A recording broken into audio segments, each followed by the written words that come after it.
আসসালামু আলাইকুম ভাই। দেখেন, এটা একটা লাউ গাছ লাগিয়েছিলাম, তো এখানে একটা তাবিজ বানছি। এই গাছটা দেখাই।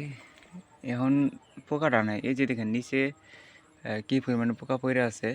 মানে সকালেও আজকে একটা ভিডিও করছিলাম, মানে এই বোতলটার ভিতরে অনেকগুলো পোকা ছিল। এই যে এখন আছে, এই যে দেখেন উপরে হাঁটতেছে। তো এটা একদিকে কাটা, ছোটো বোতল, এই জন্য একদিকে কাটা দিছি। এই যে দেখেন ভিতরে পোকা এখনো, ওই যে পোকাগুলো লড়তেছে, মানে পোকা পড়তেছে ওইদিকে আসতেছে। মানে এখানে যে পোকাগুলো আছে না, সকালে আর বিকালে একটু পরে বেশি, কিন্তু ওইখানে দিলাম আজকে 2 দিন, মানে একটা পোকাও পড়ে না। আমি আজকে মানে কি পরিমাণ জালি জায়গাটা ফালাইছি জমি থেকে, মানে অনেক কষ্ট লাগছে। মানে একটা জালি এত দুন্দুল আসছে, একটা জালিও টিকতেছে না।